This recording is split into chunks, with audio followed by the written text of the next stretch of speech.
자, 이제 드디어 우리가 1월 달부터 지금까지 그 큰 여정을 어떻게 보면 지나왔다라고 볼 수가 있는데 9월 달부터는 대부분 보면 이 시기에 이제 어떤 새로운 것들을 많이 쫓아가긴 하죠.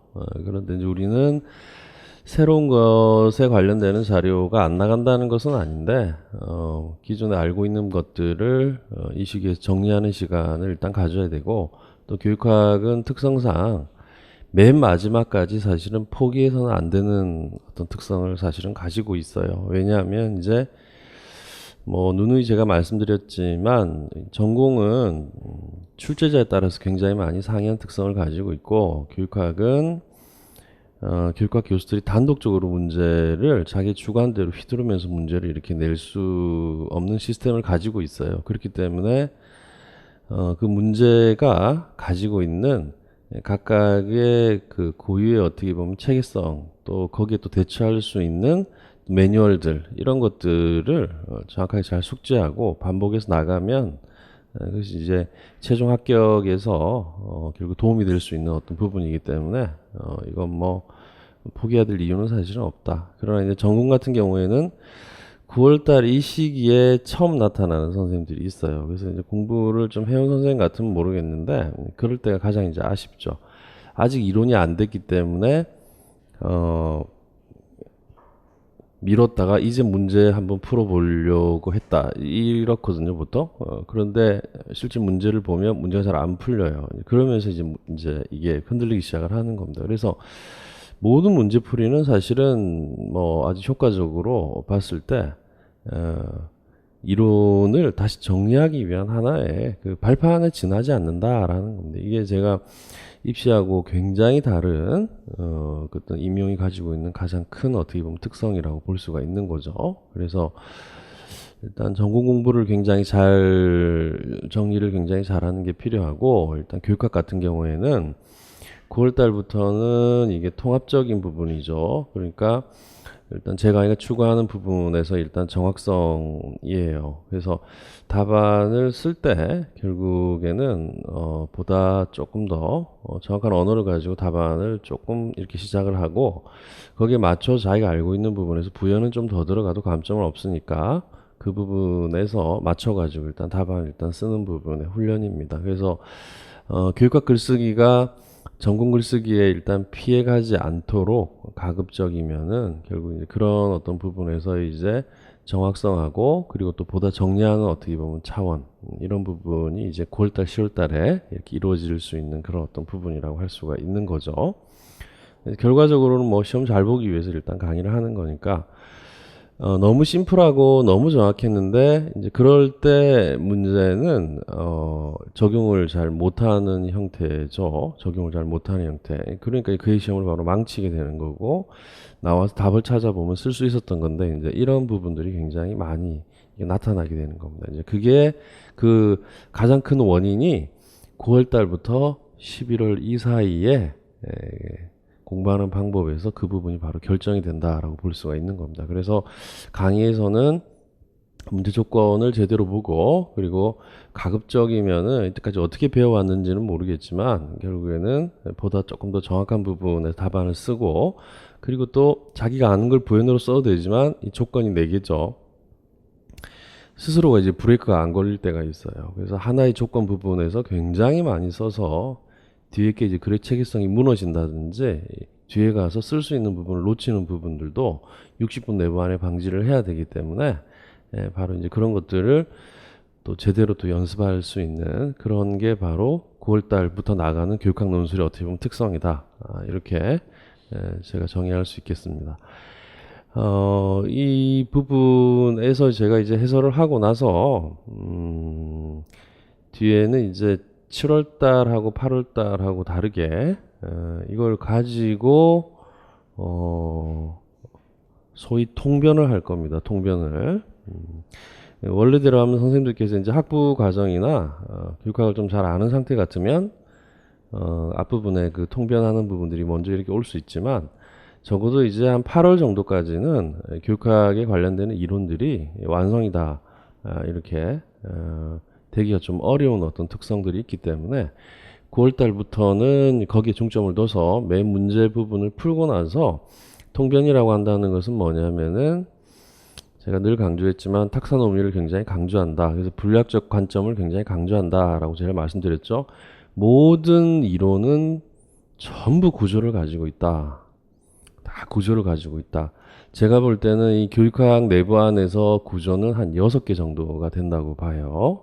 그거는 뭐 글을 잘 쓰는 구조 이게 아니고 우리가 브루너가 이야기했던 것처럼 각각의 교육학 이론을 제대로 이해하려면은 그 구조 패턴이 있는데 그 구조 패턴에 관련해서 동일한 문제의 형태라고 하더라도 그것을 바꿔보는 어떤 부분인 거죠. 그래서 그 부분이 지금 이제 9월 달부터 들어오게 되는 거예요. 이건 이제 강의가 어렵고 어렵지 않고는 상관이 없어요. 무조건 교육학 논술에서는 해야 되는 겁니다. 안 하게 되면 작년과 같은 사태가 바로 벌어지게 되는 거예요, 사실. 그리고 또 문제가 점차적으로 좀 더 통합적으로 내야 되는 방향 관점이 또 주어진다면 그것은 올해 또 교육학 1년 내도록 공부하고 나서 실제 시험장에서는 굉장히 문제가 어렵다, 뭐 적용을 잘 못한다, 이제 이런 부분들이 사실은 나오는 거거든요. 그래서 이제 거기에 관련해서 저는 개인적으로 1권의 교재를 쓰면서도 이론과 개념의 정확성이 교육학의 시작이고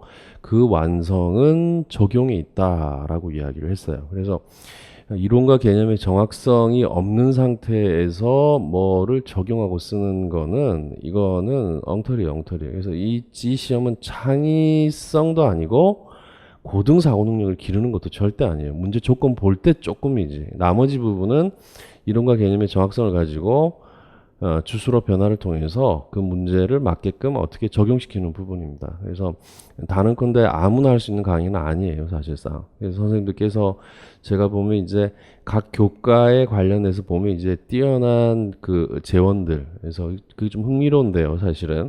각 교과에서 제가 전국 모고를 이렇게 해보면 상위 부분에 링크되어 있는 점수 부분의 선생님들이 제가 그걸 가르치지 않아도 그렇게 쓰고 있다라는 겁니다. 그러니까 한 60명 정도 비율이면 2명 정도 꼴이에요, 사실상. 그걸 이제 나머지 부분에서 사실은 그렇게 못 썼던 선생님들이 그렇게 글을 일단 쓰게 할 수 있는 부분이 바로 9월 달부터 이제 이렇게 들어가는 겁니다. 이제 부차적으로는 사실은 1, 2강의에 제가 최대한 억제하려고 했지만은 그 부분 조금 이렇게 약간 나갔고 3, 6 강의에서 그 부분이 조금 우리가 여유적 시간이 있었기 때문에 그런 부분에 관련된 훈련들을 조금 했고 7월달, 8월달에는 일단 뭐 어쨌든 이론을 점검하는 차원에서 모의고사를 일단 진행을 바로 한 것이죠. 9월달, 10월달에 그 부분이 바로 들어가게 된다, 이렇게 바로 볼 수가 있죠. 그래서 많은 그 부분에 대한 문제들을 일단 우리가 시험 보기 전에 다룰 텐데 그 부분에서 결국에는 각 문제당 맨 마지막에 점검해야 되는 부분들이 있습니다. 그래서 그 부분을 점검하면서도 놓쳐서는 안 되는 부분들이 사실상 앞부분의 이론과 개념이 어떻게 보면 정확성이다, 이렇게 바로 볼 수가 있는 거죠. 자, 모든 학습자들이 그렇게 해야지만 다 합격하는 것은 아니에요. 근데 이 부분에 함정이 바로 있어요. 그게 다수가 아니라 소수라는 겁니다. 그래서 선생님들께서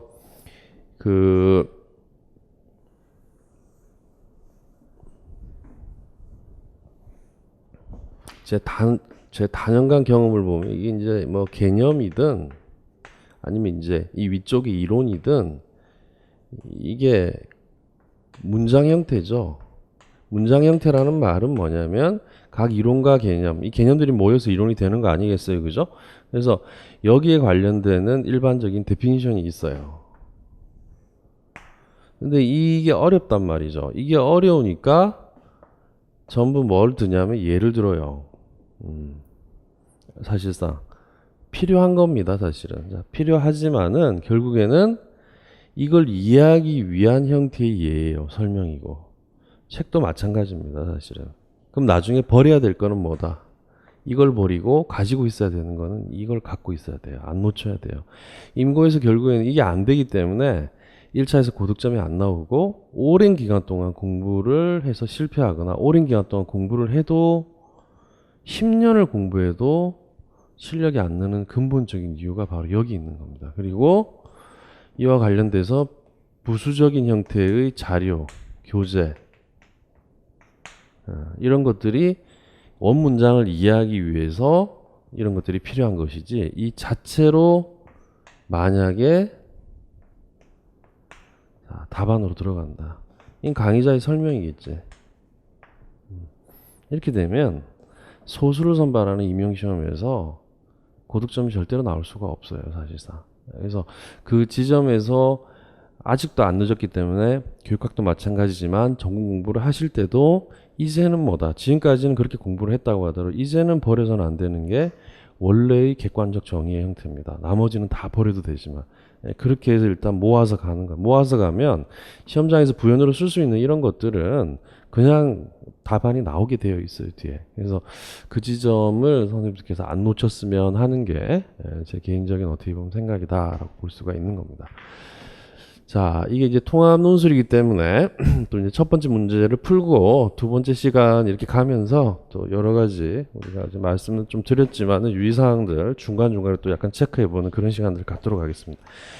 자, 통합적인 부분이니까 7월달하고 8월달처럼 어떤 특수 영역들이 이렇게 집합이 돼서 나오는 형태가 아니에요. 그래서 지금 먼저 잡아봐야 되는 부분이 뭐냐면 통합적인 부분에서 주제입니다. 자, 이 주제가 지금 어떻게 되어 있냐면 1번 문제 같은 경우에는 학습자를 위해서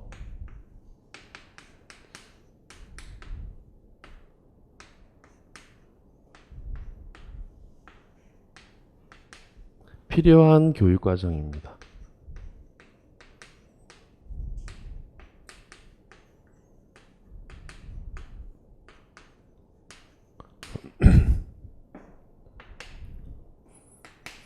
자, 이게 이제 이렇게 들어온다면 교육학에 많이 잡으면은 3분의 2까지 볼 수 있고요.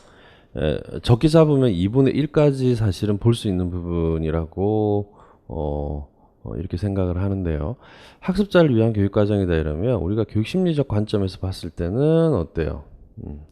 학습자에게 뭔가 타율적으로 수동적으로 학습을 시켜주는 부분이 아니고 학습자 스스로가 뭔가 능동적으로 학습할 수 있는 형태의 심리를 반영해야 되고 상담 이론으로 오게 되면 이것은 상담을 받는 내담자 입장이 더 중요하게 되는 것이죠. 사실은 그죠? 그리고 이것이 우리가 교육과정 안으로 들어오게 된다면 타일러 체제 부분에서 파생되는 여러 가지 형태의 부분 또는 직관적으로 유사 관련이 있는 형태의 교육과정 개발 모형보다는 학습자를 위한 형태의 교육과정 개발 모형이 돼야 된다. 그래서 대표적으로 우리가 보면 이제 파이너의 그죠? 자, 재개념주의라든지 그 다음에 보면 또는 자사전적 모형이라든지 아니면 구성주의 모형의 형태의 부분이라든지 이런 것들이 이제 우리가 교육과정 관련해 가지고 우리가 한번 생각을 한번 해볼 수가 사실은 있다라는 겁니다. 그리고 교육행정적 관점에서 봤을 때는 상당히 보면 어떤 형태의 국가 권력이라든지 또는 조직 구조에서 어떤 수익적인 구조의 형태, 어떤 선형적인 구조를 하기보다는 수평적 구조의 형태 부분이다. 그래서 그리고 지원적이고 조장적인 성격을 일단 지니고 있는 형태의 부분이 이런 부분하고 사실은 연관이 이렇게 될 수가 있다. 자, 교수 방법 같은 경우에는 우리가 객관주의적인 측면에서의 교수 방법보다는 구성주의적 측면에서의 교수 방법이 일단 요구된다라고 볼 수가 있겠고 평가에서도 사실은 규준지향이나 중고지향의 형태, 중고지향은 좀 부합이 될 수는 있긴 있지만 그 형태의 평가 내부 안에 들어가 있는 여러 가지 학습자 자체를 위한 형태의 평가에 관련되는 부분들이 일단 들어가야 된다라는 겁니다. 그래서 앞으로도 실전 통합 모의고사를 보면서 적지 않게 이 이론들을 사실은 볼 것인데 이 통합적인 주제에 일단 걸맞는 형태의 부분에서 지금 나눠 놓은 게 첫 번째 부분과 관련해 가지고는 지금 구성주의 교육과정 개발입니다.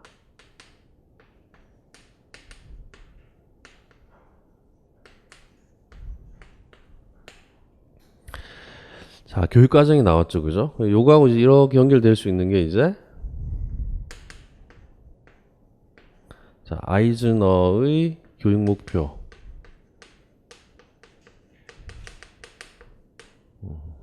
이렇게 볼 수 있고, 그 다음에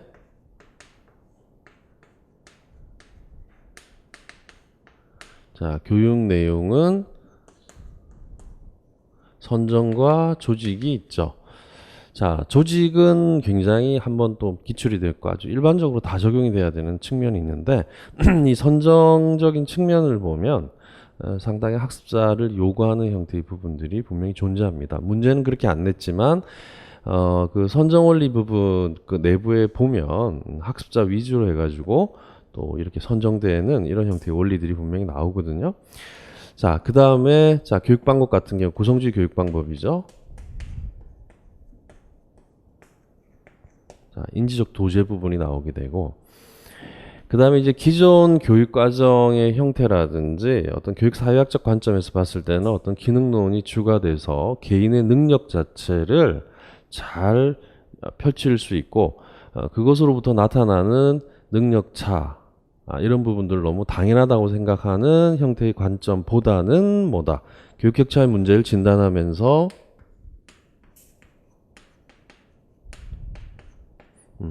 이게 발생하는 형태의 원인 그리고 이제 궁극적으로는 교육의 어떤 능력 위주보다는 교육의 평등적 측면으로 일단 가는 부분입니다. 그래서 여기서 이제 조금 선생님들이 생소할 수 있는 학자가 한 명 나와요. 이건 뭐 못 맞춰도 일단 되는 거고 지금 약간 보면 되는 건데 바로 퍼셀입니다. 거시적인 그 어떤 부분인데 나중에 이제 설명하겠지만 이제 이것은 해당되는 게 안토니오 그람시 부분하고 그다음 안토니오 그람시의 그 영향을 받은 애플 부분에 밑에 파생되는 형태의 성격을 지니고 있는 게 바로 퍼셀의 거시적 지배 구조라고 볼 수가 있죠. 그래서 전반적으로 보면 문제는 이렇게 나온다는 거예요. 일단 통합적인 형태 부분에서 이 주제에 맞는 형태의 부분이 이렇게 들어오는 겁니다. 그래서 크게 양분해서 보면 기존의 교육 어떤 그 교육 과정이나 어떤 체제를 강조하는 측면에서의 전공한 교수들이 들어가게 되면 이제 이와 반대되는 형태의 문제가 주류를 이룰 수가 있게 되는 거고 그 다음에 그렇지 않은 교수들이 들어가게 되면 출제 자체가 이제 이런 방식으로 약간 잡힐 수가 있다라는 거죠. 그래서 이제 뭘 써야 되는지를 우리가 아는 부분이니까. 하지만 교육학 논술에서 우리가 이걸 각계적으로 결국에는 각각 나누어 가지고 결국에는 점수를 잘 받기 위해서는 이거는 약간 어떤 매뉴얼적으로 약간 접근을 하면 되고 각각의 부분에 있는 것들을 답안을 좀 더 정확하게 쓰고 거기에 대해서 조금 더 내가 고득점으로 가겠다 이러면 일단 부연해서 적절하게 밀어넣는 형태의 부분에 글쓰기가 일단 이루어져야 된다. 근데 전반적으로 교육학 문제 자체를 장악하고 있어야 되는 부분이라고 할 수가 있는 거예요, 사실상. 그리고 조심하셔야 되는 부분이 첫 번째 문제나 두 번째 문제 정도에서 뭐가 딱 걸리는 거죠. 그래서 작년 학습자들도 마찬가지였지만은 뭐 교육학 논술이 딱 봤을 때 그냥 쑥쑥 다 나가야 된다. 그러니까 글이 다 써져야 된다. 이런 식으로 공부했던 학습자는 조금만 어려운 게 나오면은 중간에 또 바로 걸리면 무너지. 그 의식이 내가 매뉴얼을 갖고 있는 상태에서 어떻게든 커버를 해서 전공에 들어가는 마인드하고 전혀 커버를 하지 못하고 그런 부분에서 흔들리게 되면 결국에는 전공까지 1년 동안 공부한 부분에서 심리적으로 영향을 굉장히 주게 됩니다. 이것은 제 주관적인 게 아니라 실질적으로 시험을 본 선생님들 한두 명이 아니라 여러 부분에서 그래서 거기에 관련해서 일단 대처할 수 있는 여러 가지 부분들을 잘 생각을 해야 되는 부분이라고 할 수가 있는 거죠. 자, 첫 번째 부분에서 자, 문제 조건을 자, 먼저 보시면 자, 첫 번째 바로 구성주의 교육과정 개발이라고 했죠.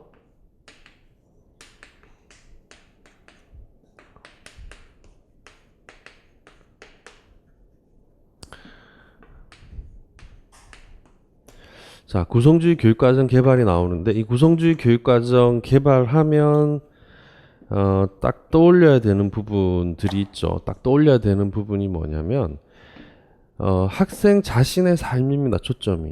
그래서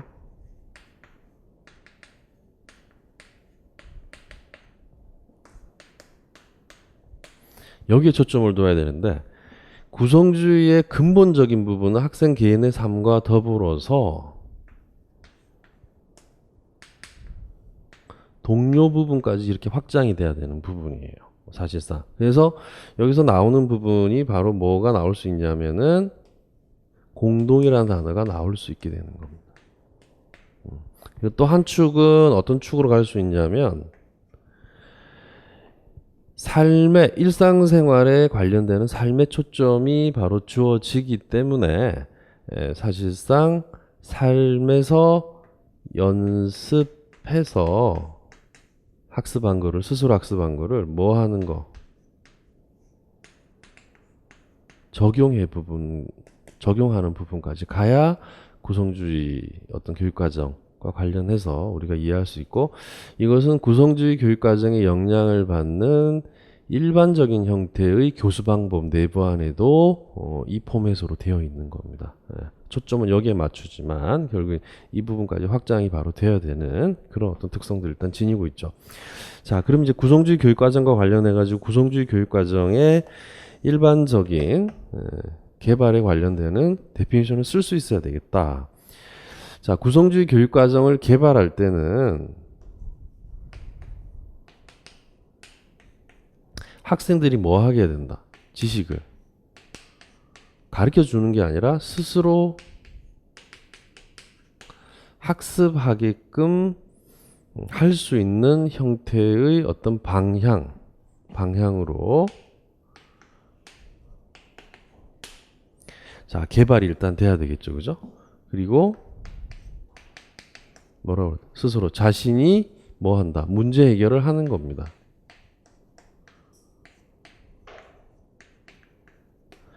자, 해결을 하고 자기 자신과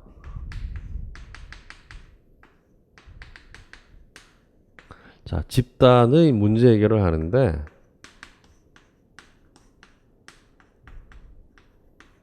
공동으로 문제를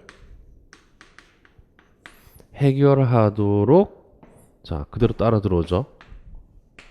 자, 교육과정을 개발하는 모형이다. 이렇게 쓰시면 일반적으로 구성주의 교육과정 개발에 관련되는 데피니션이 이렇게 바로 들어가게 되는 거죠. 그죠? 자, 여기서 이제 조금 더 이제 뭐 요 정도만 들어가도 되는데 조금 더 부연을 조금 약간 더 쓰면 삶의 초점이 있다고 그랬죠. 그죠? 학생 자, 자신의 삶의 변화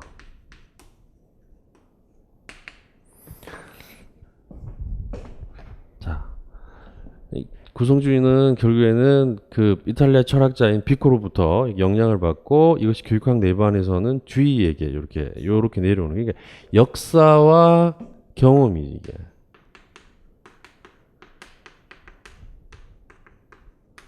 이렇게 갖고 있죠, 그죠? 그러니까 학생 자신의 삶의 변화에 맞도록 뭐 한다. 자, 교육 과정이죠, 그죠? 그러니까 교육 과정의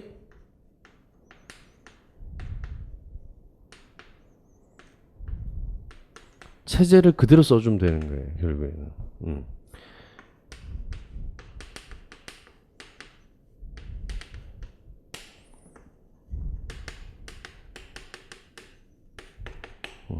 이렇게 뭐 돼야 된다. 개발돼야 된다라고 한다라는 겁니다. 요게 일단 구성주의 교육과정에 관련해는 일반적인 정의죠. 그래서 제가 매뉴얼 중에 하나 뭐라고 그랬다 결국에는 선생님들께서 이건 못 쓰겠다. 자기가 데피니션을 쓴 부분에 키워드를 찾아라. 일단 그것도 하나의 매뉴얼일 수 있다. 밑에 있는 부분. 대신 찾되 교육학은 문제의 조건에 관련되는 주어와 수어를 답안에 그대로 가져오라고 그랬죠. 전공 같은 경우에는 주어를 잘라도 된다. 수어 처리만 잘하면 된다라고 제가 말씀을 드렸죠. 그죠? 교과마다 다를 수는 있지만은 가장 좋은 명제와 관련되는 것들을 답안지에 그대로 배열하는 겁니다. 그리고 뒤에 수어 변화를 시키는 거예요. 대단히 그 잘못된 착각인 부분이 뭐냐면 그러면 그건 너무 암기 과목 아니에요. 그러니까 그게 아니죠. 결국에는 좋은 소재를 가지고 있고 출제자 의도에 따라서 그 문제에 맞게끔 답안을 적용하는 부분까지 보기 때문에 객관식 문항하고는 다른 거예요, 사실상. 그래서 그런 관점에서 선생님들이 글쓰기를 마음대로 하기보다는 일단 정해져 있는 부분에서 나머지 부분에 또 한번 이렇게 약간 점검을 약간씩 해보는 거예요. 자, 이제 첫 번째 부분에서 이제 이런 형태의 부분을 우리가 가질 수 있다라는 겁니다. 자, 일반적인 문제에 관련되는 조건을 냈는데요. 이 지금 뭘 냈냐면은 이 특성이 있다. 이 구성주의와 관련되는 특성. 첫 번째 부분을 우리가 예를 들면 구성주의 교육과정에 관련되는 개발은 우리가 결과, 자, 이 결과에 사실은 이 초점을 사실은 두기보다는 어디에 굉장히 초점을 둔다. 과정 또는 계획에 초점을 둬야 되고, 그 다음에 두 번째 같은 경우에는 학습자,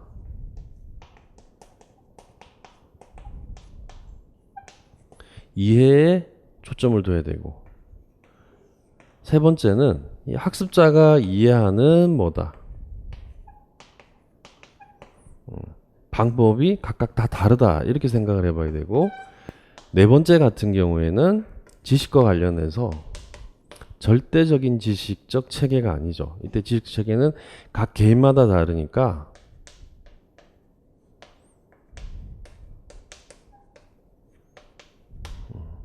이런 형태의 지식 체계를 뭐 한다? 스스로 자율적으로 자, 이런 형태의 지식의 체계를 구성한다. 이렇게 바로 볼 수가 있는 거죠. 그죠? 이런 측면에서 이제 학습이 바로 이루어져야 된다라고 볼 수가 있고, 자, 다섯 번째 같은 경우에는 이 정의에 나와 있는 부분이에요. 이게 삶이죠. 학습자의 삶에 초점을 맞춘 뭐 교육 과정,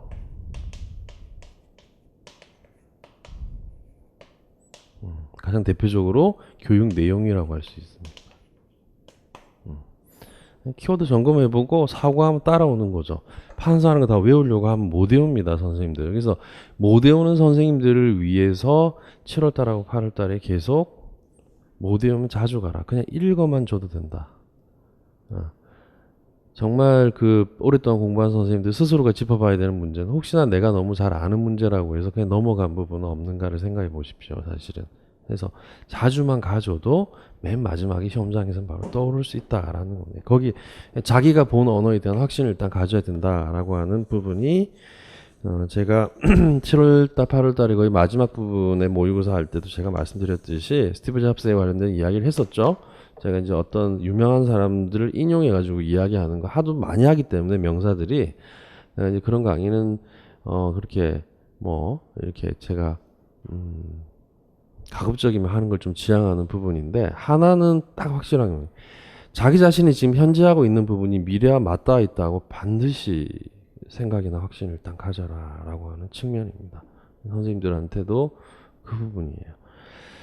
자, 첫 번째 부분에서 지금 조건을 보시면 박 교사가 제안하는 교육과정 개발 모형의 명칭이랬어요. 자, 명칭이면은 그냥 명칭 뭐이다 이렇게 쓰면 돼요.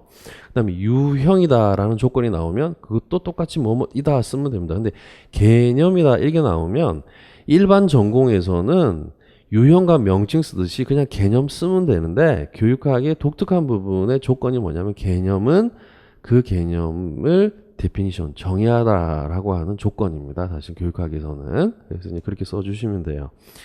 자, 그다음 이 모형이 가진 특성 세 가지만 이렇게 써라라고 볼 수가 있는 거죠. 자, 그럼 먼저 이 부분에서 이 주제를 일단 이루어내기 위해서 위에 있는 요소들을 일단 살펴보도록 한다, 논의해 보기도 한다, 이렇게 가는 겁니다. 그래서 이제 가고 이 교육과정 개발이 뭔지를 알아야 되겠죠, 그죠? 그래서 이제 박 교사 선생님, 전통적인 교육과정은, 자, 여기서 이미 나왔어요. 뭔가 전통적 교육과정이죠. 그럼 이제 이 전통적 교육과정을 묻던지 아니면 이 전통적 교육과정이 대비되는 교육과정을 묻던지 이제 이런 거예요. 학습 결과를 두고 성취할 수 있고 사전에 알 수 있다는 견해를 가지고 있어요. 이렇게 돼 있죠. 자, 결과에 초점이 있죠.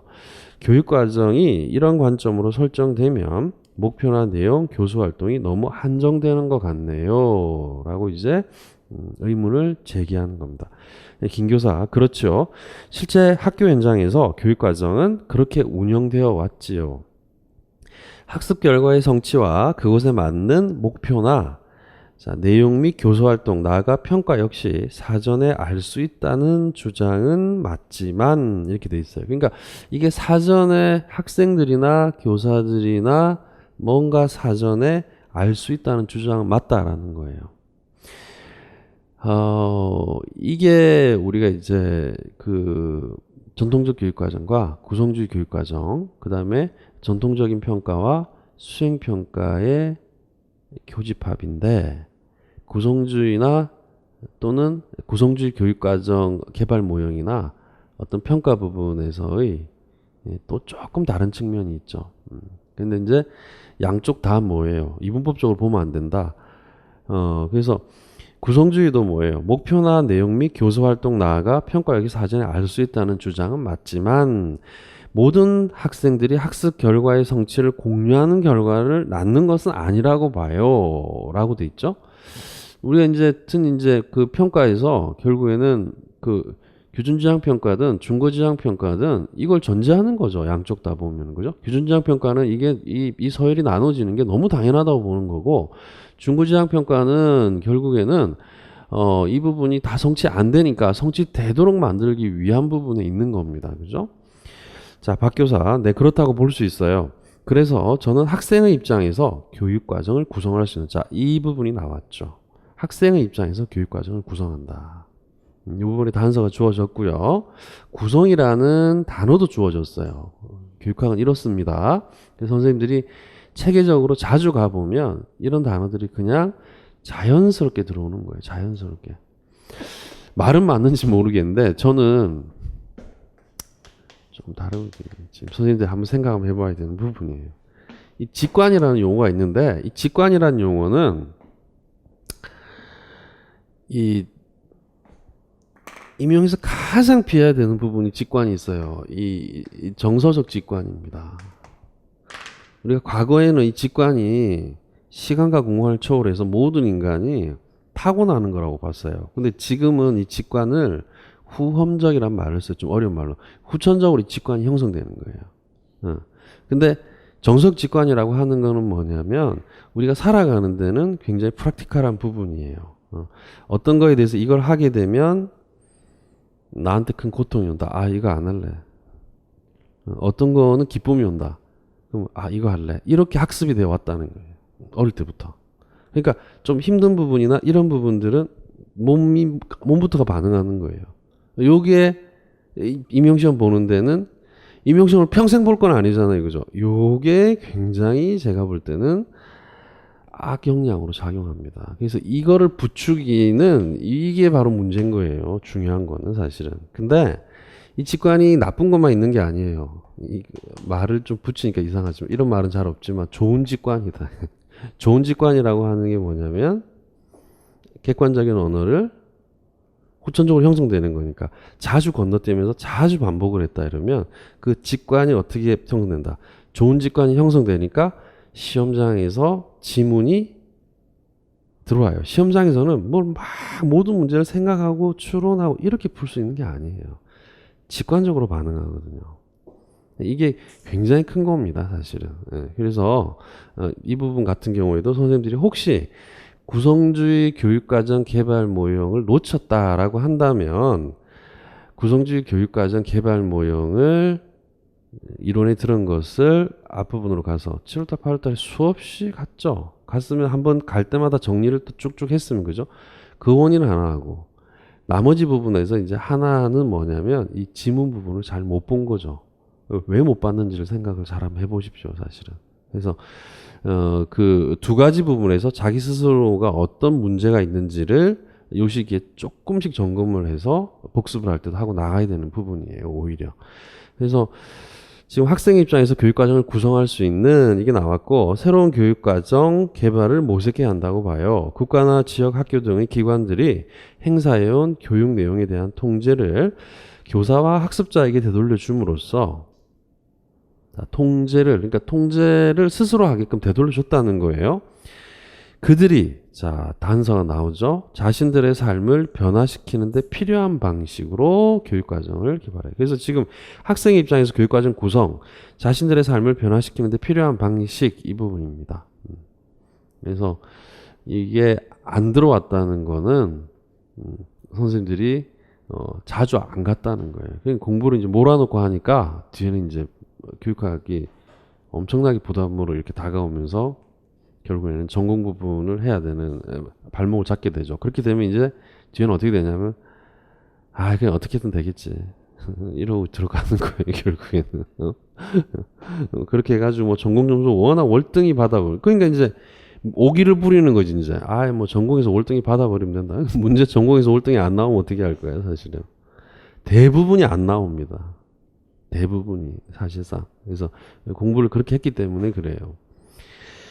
자, 지금 뭐 오늘 어쨌든 월요일 하루 부분에서 일단 강의를 하니까 선생님들 같은 경우에는 오늘 하루에 어쨌든 힘들어도 복습하고 쭉쭉 체크할 거면 이제 쭉쭉 체크하면 되죠. 오늘 저녁 체크하고 내일부터는 전공 공부를 또 쭉 하는 거예요, 사실은. 그러고 나서 제가 이번 주 좀 늦게 올려줬는데 토요일 날 한 저녁쯤에 일단 사전 공지 한번 보면 일요일 날 또 전공 공부 좀 하다가 또 한번 사전 공지 보고 또 한번 쭉 한번 해서 또 월요일 또 시험 보고 하루 정도 보내고 나머지 전공 보고 그런 방식으로 가시면 돼요. 자, 그래서 이제 그 교육과정 개발 그 명칭이죠. 그래서 자, 박 교사가 제안하는 자, 그대로 가지고 옵니다. 문제 조건을 교육과정 개발 모형은 자, 구성주의 모형이다. 또는 명칭은 구성주의 모형이다. 이렇게 돼 있어요.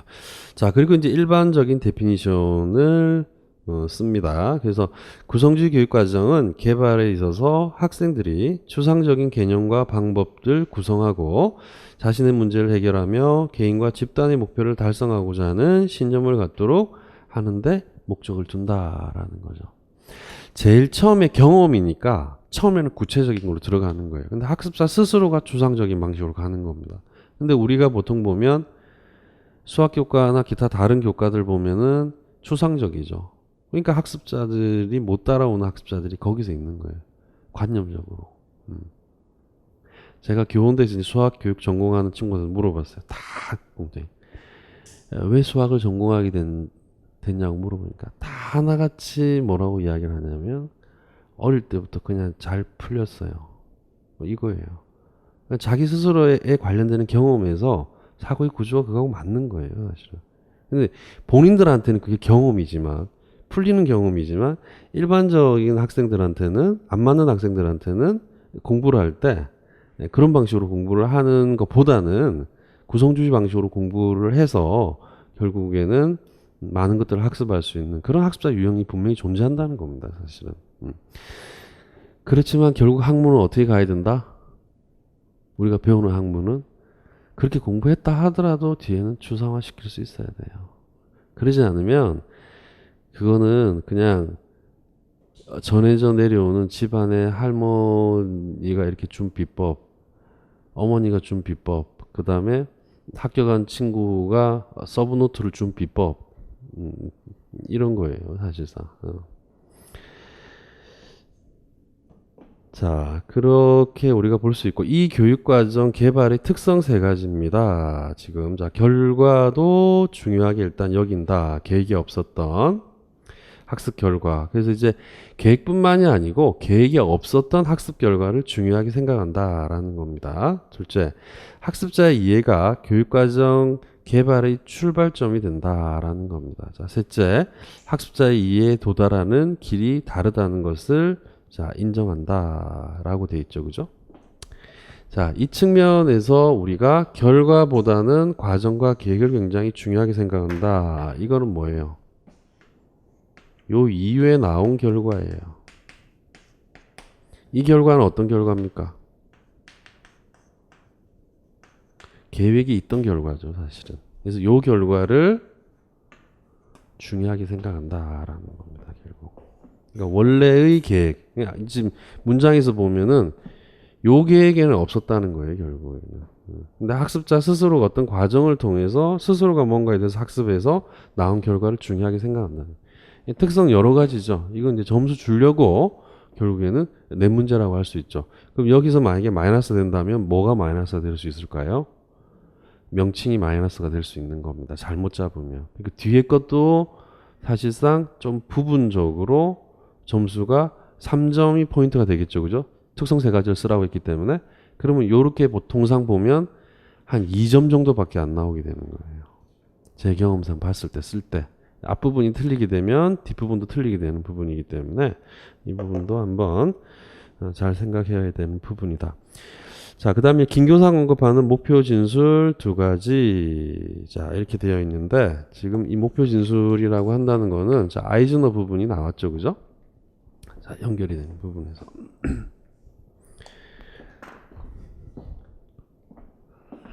자, 아이즈너 같은 경우에는 행동적 목표를 부정하는 것은 아니다. 그런 행동적 목표만 있는 것은 아니다. 문제 해결 목표가 있다.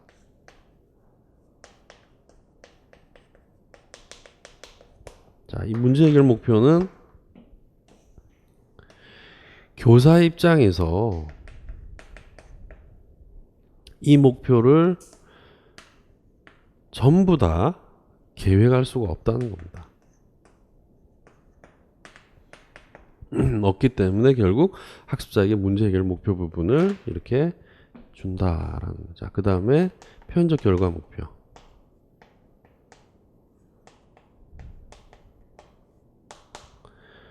자, 표현적 결과라고 한다는 것은 뭐냐면 이제 행위 뒤에 오는 부분이라고 할 수 있죠. 그죠? 그래서 첫 번째 부분이 뭐가 들어간다? 표현 그대로 옵니다. 표현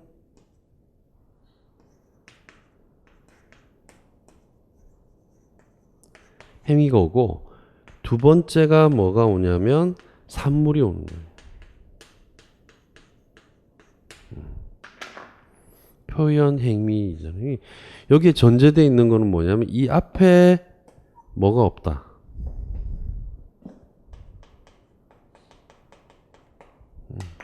목표가 미리 설정되어 있지 않다라는 겁니다. 아이즈너 입장에서는. 그래서 이런 것들을 사실 교육 목표로 설정을 해야 된다. 그래서 이제 이건 저희도 말씀드렸듯이 뭐하고 연결이 될 수 있다. 자, 구성주의 부분의 참평가하고 사실 연결이 될 수 있는 부분이라고 할 수가 있는 거죠. 자, 그래서 문제 조건을 보시면 김교사가 언급하는 목표 진술의 두 가지 행동적 목표 제외 이렇게 되어 있죠. 자, 그렇다면 교육 목적 진술은 전통적인 교육 과정처럼 일반적이고 추상적으로 진술되겠지만 학생들이 구성하고 해결하는 데 중점을 둬야 된다. 자, 이 단서가 나왔죠. 교육 목표의 경우에도 행동적 목표 진술이 제외돼서는 안 되겠지만 전통적인 교육 과정에서 제외된 여러 가지 측면들이 뭐 돼야 된다. 자, 고려돼야 된다. 그게 이제 아이즌으로 봤을 때는 뭐다. 전통적 교육 과정은 행동적 목표는 뚜렷하죠. 문제 해결 목표와 표현적 결과 목표 부분이 결국 제외되어 있죠. 그죠? 그래서 아이즈너 부분이에요. 그래서 답안을 보시면 김교사가 언급하는 목표 진술은 아이즈너의 구체적 목표 진술 세 가지다. 행동적 목표, 문제 해결 목표, 표현적 결과가 그것이다. 그는 목표 진술의 여러 가지 문제점을 극복하기 위하여 구체적 목표를 세 가지로 구분하여 제시하였다. 그중 목표 진술 두 가지만 제시하면 첫째, 문제 해결 목표이다. 행동적 목표가 학생들이 어떤 내용을 가지고 어떤 행동을 해야 할 것인지를 명시적으로 지시하고 있지만, 자, 이렇게 가는 거예요. 있지만, 학생들에게 필요한 모든 것을 예측하여 준비시킬 수 없기 때문에 제시된 목표이다. 이제 이까지만 쓰면 돼요. 그럼 이제 여기서 좀 더 부연으로 가려면, 즉, 수업 목표로서 학생들이 해결해야 할 문제의 제시이다 라고 돼 있죠. 그죠? 그래서 목표가 있다. 그래서 이제 학생들 스스로가 해결해야 될 문제 제시다 라는 거죠. 그래서 문제 해결 목표는 목표를 아예 안 주는 게 아닙니다. 표현적 결과가 오히려 안 주는 것이죠. 그죠? 이건 분명히 있지만 스스로 해결해야 될 목표라고 할 수가 있습니다. 자, 둘째 표현적 결과이다. 표현적 결과는 자, 첫 번째 뭐라고 그랬다? 표현 행위. 자, 딱 끊고 그 다음에 두 번째 산물 이렇게 볼 수 있는 겁니다. 그래서 표현 행위 뒤에 오는 산물이라는 점에서 구별된다. 자, 요것도 이제 부연이에요. 그러니까 예를 들라고 하면 예를 드는 거고, 예를 들라고 말을 하지 않았으면 예를 뭐 들 필요까지는 사실은 없어요. 자, 그렇지만 예를 들어 이렇게 쓴다고 해서 감점 처리가 되는 건 아니에요. 예, 없다고 해서 사실상. 그래서 이제 그냥 막 쓰는 거하고 앞부분을 정확하게 쓰고 이런 부분을 쓰는 거하고의 차이는 분명히 있겠죠. 자, 교육활동에 있어서 동물원의 방문이라 주말 캠핑과 같은 활동 이후에 그 결과를 통해 얻어지는 것을 표현 결과라고 한다. 자, 논제부합. 자, 구성주의 교육과정 개발에서 목표 진술은 이 점을 참고해서 설정하도록 한다. 라고 돼 있죠. 그죠? 이렇게 돼 있어요. 자, 그러면 자, 첫 번째 부분에 논제부합이 지금 빠져 있죠? 그 옆에다 어떻게 써야 될까요? 이 사항을 참고하여 학습자를 위한 교육과정을 개발할 때 참고한다. 이렇게 논제부합을 시켜주면 되겠죠. 위에 거. 자, 그 다음에 이제 우리가 볼 수 있는 게, 자, 내용 선정과 관련되는 준거입니다.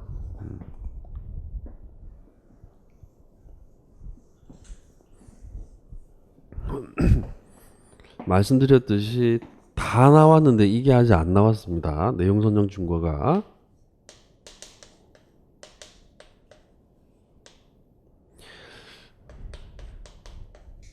뭐 원리라고 표현하기도 하고, 핵심은 어디에 있다? 선정에 있다. 자, 첫 번째 부분에서 우리가 보면 자, 중요성 부분 있죠.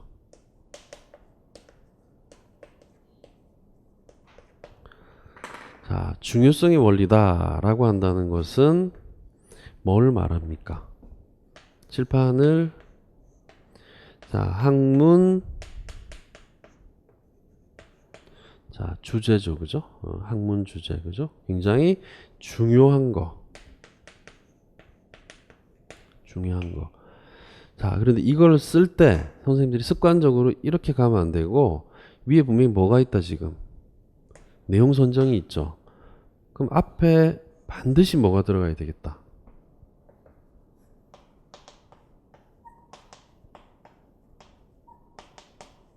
내용 선정 시 이렇게 들어가야 돼요. 그죠? 이거를 보다 더 실수를 안 하려면은 이 교육과정 내반의 체제 있죠. 그러니까 교육 목표를 이루기 위해서 내용을 선정할 시 또는 선정할 때 이렇게 체제대로 가시면 돼요. 전부 다. 안 빼먹고 그냥 가는 거예요.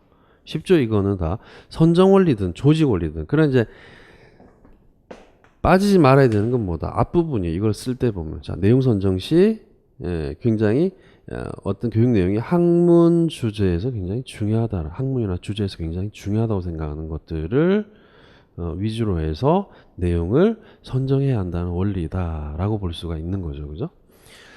자, 그 다음에 두 번째. 자, 타당성의 원리예요.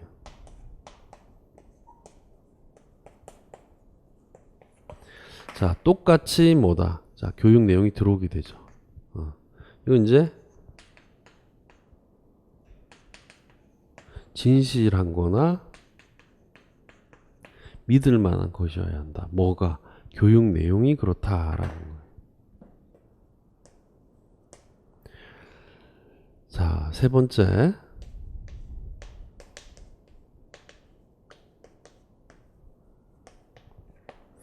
자, 유용성의 원리다. 이거는 이제 뭐에 부합된다? 교육 내용이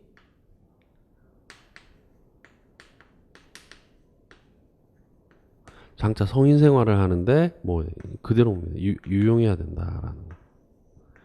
유용해야 된다라고 하는 원리죠. 그죠? 자, 네 번째.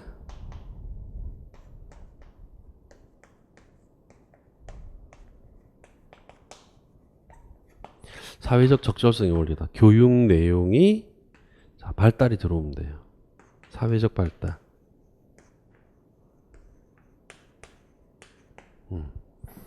여기에 결국 적절해야 된다. 이렇게 볼 수가 있겠죠. 그죠? 자, 다섯 번째. 흥미의 원리죠.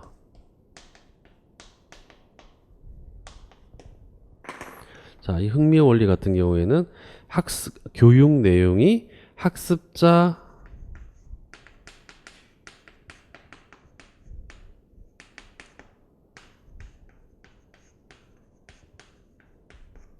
동기 유발을 불러일으킬 수 있는 것이 돼야 된다라는 겁니다. 이를 토대로 해서 교육의 생산성이 높아지도록 해야 되는 원리다라는 겁니다. 쓸 때 결국에는 이 부분이죠. 그래서 한번 정리를 하는 거예요. 그죠?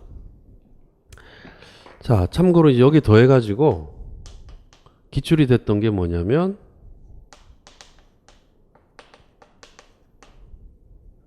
내용 조직 원리다. 자, 세 가지죠. 그죠? 첫 번째 부분에서 볼 때는 뭐다? 지금 스코프. 자, 그러면 또 똑같이 들어오는 게 뭐다? 교육 내용이에요. 교육 내용을 조직할 때 결국에는 폭과 깊이와 관련되는 부분이죠. 자, 시퀀스도 그대로 오죠. 그죠? 자, 교육 내용이 그대로 옵니다. 그죠? 자, 그러면 이제 우리가 교육 내용을 할 때는 뭐냐면 심화하고 좀 반복하는 부분이다. 이렇게 옵니다. 세 번째도 통합성. 그래서 이 통합성과 관련해서 교육 내용이 뭐다?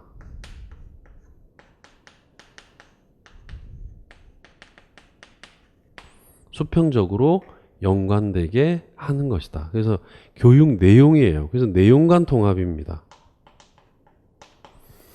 그래서 연계성을 제외한다라고 문제에 나왔던 근본적인 이유는 결국에는 수직적 연계성을 답으로 쓸 확률과 연계성을 썼을 때는 통합성하고 같이 중복되기 때문에 연계성 제외라고 나왔던 거예요, 사실상. 그래서 이제 이거는 같이 연결시킬 필요는 없는데 굳이 연결하자면 이건 뭐다?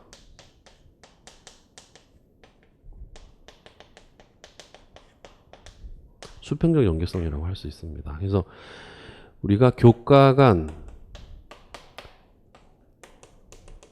학년 간, 그죠? 또는 학교급별 이런 부분에서 우리가 내용을 연계한다라고 한다면 거의 시킨스와 같은 의미인데 이제 이런 것은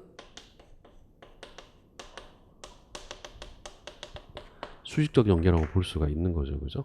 그래서 참고로 이제 교육내용 조직 원리는 한번 나왔지만 다시 한번 더 체제를 좀 더 정확하게 해서 이해하는 부분들이 필요하다라는 겁니다. 쭉쭉 정리하는 거예요. 자, 그 다음에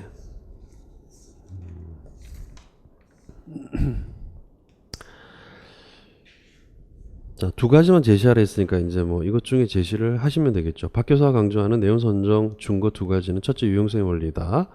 이 준거는 학생이 성인 생활을 준비하는데 유용성 여부로서 적용된다. 유용성 준거는 교육 과정에서 실세계의 적절성 유지의 수단이 된다. 이 점을 고려해야 한다. 내용 선정 과정에서 유용성의 준거를 적용함으로써 개발자는 교육 과정이 더 적절하고 실제 생활에 더 가치 있는 것이 될 수 있도록 기대할 수 있다라고 되어 있죠. 또한 학생의 현재 욕구를 충족시킬 수 있도록 선정되어야 한다라고 되어 있죠. 이게 부연이에요, 부연. 자, 그 다음에 이제 학습 가능성의 원리다 라고 되어 있죠. 이거 약간 빠졌는데 여섯 번째,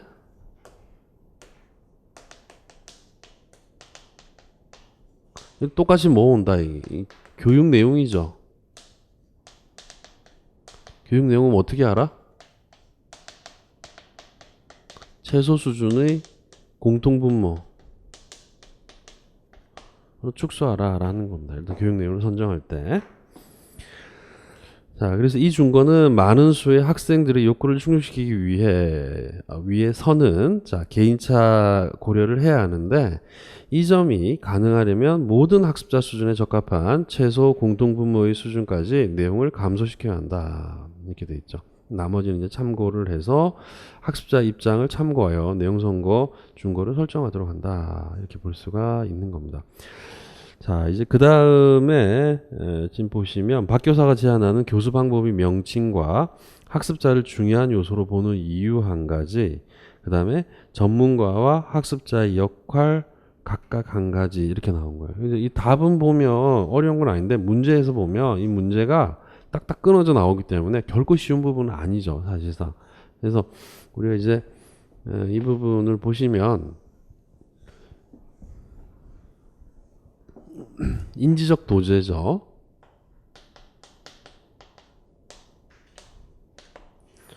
여기에 누가 있다? 전문가가 있는 거예요. 여기에 누가 학생이 있는 겁니다.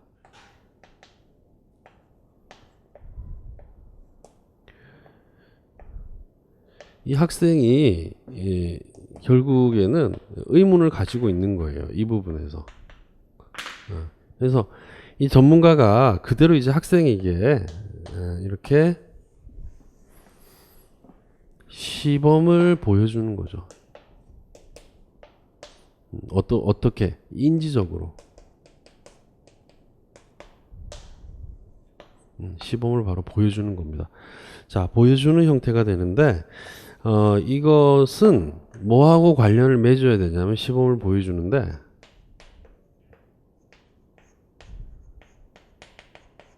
실제 세계와 바로 관련을 맺어야 된다라고 볼 수가 있는 겁니다. 자, 이렇게 가는 거죠, 그죠? 자, 이러면 학습자는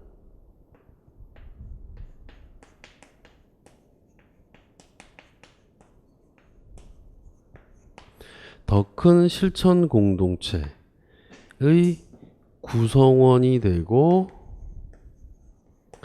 그 실천 공동체의 일원으로서의 책임을 갖게 된다. 이게 다른 교육학 텍스트에 있는지 모르겠지만 상당히 주요한 답입니다.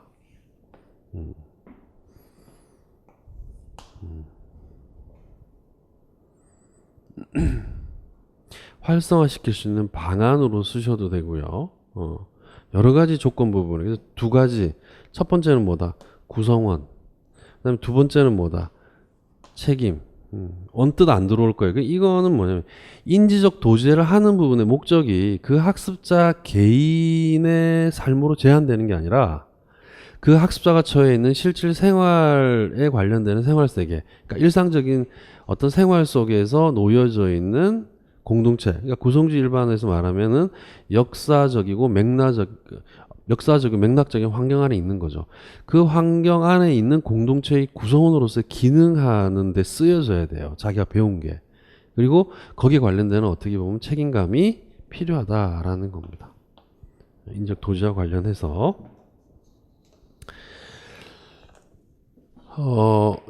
교사의 역할과 학습자의 역할이 바로 나뉘어지게 되는데,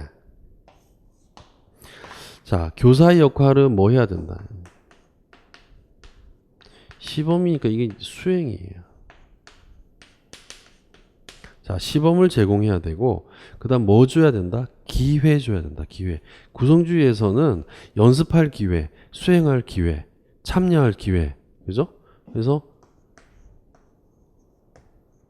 기회를 일단 줘야 된다. 그래서 참여할 수 있는 기회를 일단 줘야 되고, 학습자 같은 경우에는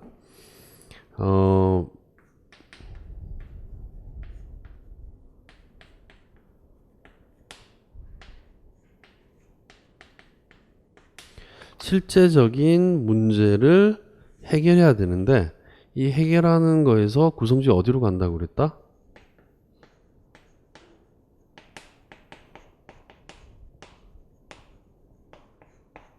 일반적이고 추상적인 원리 부분으로 일단 옮겨갈 수 있도록 이렇게 가야 되고, 그 다음에 또 하나는 이 해결하는 거를 다른 말로 쓰면 뭐다? 연습하고, 자, 적용이죠, 그죠? 자, 그다음 굉장히 중요한 거는 또 하나는 뭐냐면 혼자 하는 게 아니라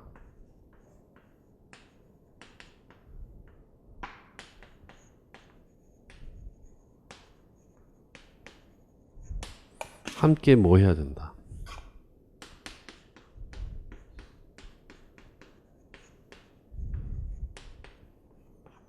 공동 문제를 해결할 수 있도록 이렇게 나아가야 된다.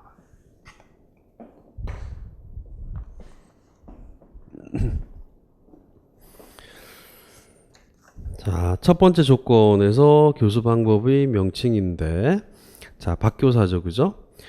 자, 저는 과제 관련 지식의 습득과 함께 자, 전문가와 초보자라는 키워드가 나왔어요.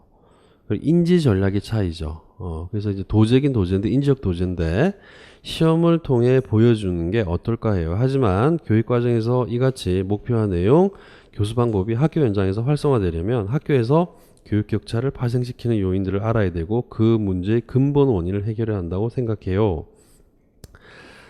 자, 이건 이제 그 다음 문제에 관련되는 그 지문이고요. 자, 그래서 명칭은 인지적 도제고 학습자를 굉장히 중요한 요소로 보는 이유죠, 그죠? 그래서 이게 이제 뭐다? 큰 실천 공동체, 그 공동체의 구성원이고 그 다음에 또 참여해야 되는 부분이라고 써야 되는 거예요. 이거 다른 텍스트에 답 잘 없습니다. 이 부분이. 그래서 이제 이 부분이 사실상 그 인적 도제의 거의 끝이다라고 볼 수가 있는 거예요. 제가 아까 구성주의 부분에서도 개인의 삶에 초점을 두면서도 결국에는 뭐예요? 공동체에서 다른 구성원들과 함께 나아가는 부분이라고 했죠. 큰 틀에서 봤을 때. 그래서 이 부분이에요. 이제 이거는 답안을 선생님들께서 꼭 맞게 못 써도 되는 문제입니다. 이건 학습자의 중요한 요소로 보는 이유 한 가지는 지금 이렇게 이제 추가해서 이렇게 보시면 되는 부분이고 전문가와 학습자의 역할 각각 한 가지죠. 수행 보여줘야 되고 그 다음에 문제 해결과 관련되는 기회 줘야 되고 좀 더 쓰면 뭐예요? 일상생활에서 연습하고 적용해 볼 수 있는 문제 해결 과제 부여해야 되고 그죠? 그리고 피드백 줘야 되겠죠? 그죠? 그 다음에 학습자 역할 같은 경우에는 스스로가 문제를 해결을 해서 구체적인 부분에서부터 일반적인 원리로 초점이 옮겨가도록 해야 되고 이제 그 일상생활에서 연습 적용해야 되고 그 다음 또 하나는 혼자 문제 해결하지 말고 동료들과 함께 결국에는 공동 문제를 일단 해결해야 되는 부분이라고 할 수가 있는 거죠. 자, 마지막 문제죠. 김 교사가 언급하는 변인들을 위해 교육과정 변인 한 가지만 일단 제시하라 이렇게 되어 있죠. 자, 그래서 이제 이 근본에 관련된 어떤 교육 격차를 발생시키는 요인들이라고 했는데 김 교사는 그 원인은 교육의 여러 가지 변인들이죠. 교육의 자원 변인으로서 학교의 구조 및 시설, 교사 및 행정가의 특성, 각종 여건들이죠. 또한 교수 변인과 학교의 사회 심리적 환경을 자, 분석을 해야 돼요 라고 이야기를 하고 있습니다. 그래서 변인과 관련되는 부분이다 라는 거죠. 그죠?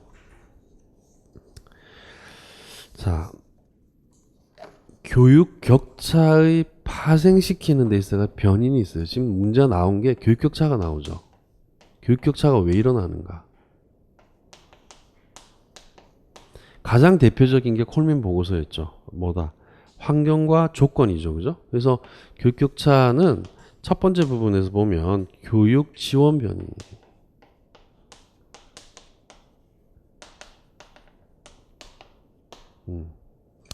이건 이제 어떤 시설이나 환경적인 조건을 의미하는 거죠. 교제안이 있죠, 지금. 자, 그 다음에 뭐냐면 교육 과정 변이입니다.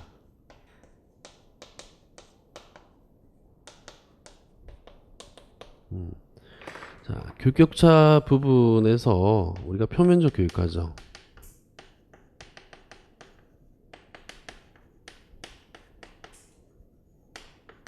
여기에만 초점을 굉장히 많이 둔다. 근데 이제 잠재적 교육 과정입니다. 이 교육 과정에 뭔가 문제가 있을 수 있다는 거예요. 자, 세 번째는 이제 교수 변인입니다. 이건 교재는 안 나와 있는데 이 교수 변인이라고 하는 구체적인 설명은 뭐냐면은 학습자의 다양성을 고려했는가 고려하지 않았는가 또 교육 목표에 맞는 형태의 부분에 교육을 했는가 하지 않았는가 라는 겁니다. 그래서 이 교수 변인은 이제 이 교수 변인에 관련되는 자, 다양성 고려와 관련되는 부분이에요. 자, 네 번째가 지금 보면 학교 사회의 사회 심리적 환경이다.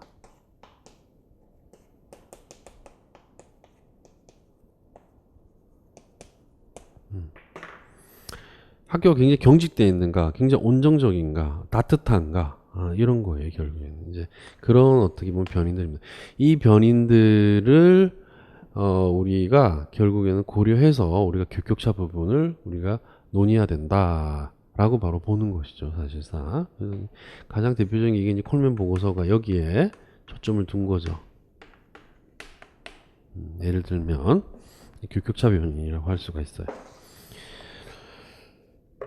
자, 그 다음에 이제 퍼셀의 사회 지배 구조에서의 교육 격차를 진단하라. 주로 교육 사양 나오면 이제 이런 부분으로 바로 나오게 되는데요, 문제가.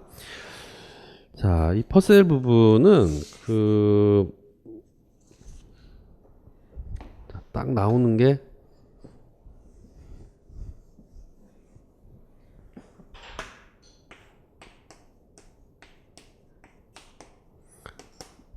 학교가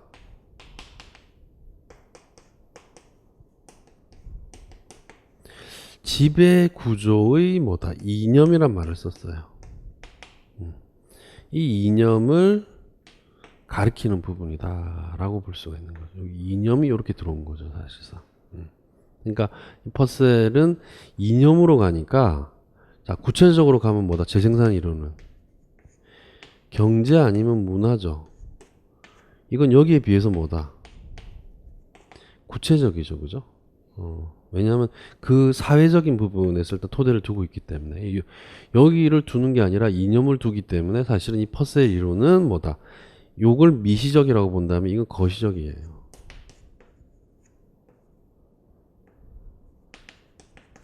자, 교육사회가 어려운 이유가 바로 이제 이겁니다. 선생님들이 어렵지만 저한테 배웠기 때문에 충분히 다 이해를 할 거예요. 그럼 여기에 비해서 이건 미시적이지. 그런데 신교육 사회학적 관점에서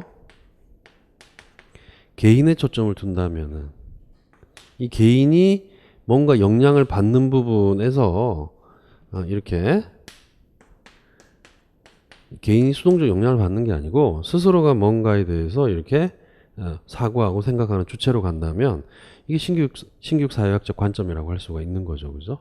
이렇게 간다면 요것과 요걸 비교했을 때는 이게 거시적이 되고 이게 미시적이 되는 거예요. 이제 퍼셀 입장에서는 지금 전체로 봤을 때 이게 다 미시적인 거예요. 그래서 바로 거시적 접근이라고 하는 겁니다. 이념을 가지고 전부 다 주장하는 거죠, 사실상. 공화국이라는 말을 전부 다 쓰죠. 북한도 써요. 이게 바로 거시적인 겁니다. 이념을 가지고 보는 거니까. 근데 들어가 보면 우리나라 공화국하고 북한 공화국하고 다르죠. 이 미시적인 겁니다. 왜냐하면 경제도 다르고 문화도 다르고 그 속에서 상호작용하고 있는 개인 주체도 다르다는 이야기예요, 사실. 자, 그런 틀입니다. 그래서 조건에서는 바로 교격차 진단이다. 그럼 바로 뭐다 지금? 지배적 구조 이념에 따라서 결국에는 학생들이 영향을 받고 그 결과 교육의 격차가 생겨난다라고 바로 진단을 하시면 되는 부분입니다. 7월달, 8월달 해설보다는 좀 빡빡할 거예요, 사실상. 근데 이제 선생님들이 이제 정리를 해야 되고, 지금 1번 문제 같은 경우에는 이 정도 난이도 오래 나오면 어렵다. 이렇게 딱 나올 수 있는 난이도예요, 사실. 근데 이 정도를 풀어내는데, 이 정도를 해설을 듣는데, 선생님들이 뭐 심플하게 나오는 문제를 못 쓸 리는 저는 없다고 생각을 해요. 충분히 다 보면. 그래서, 교과 강의 들으면서 또 정리를 하고, 그렇게 나요. 자, 잠깐 쉬었다가 합시다.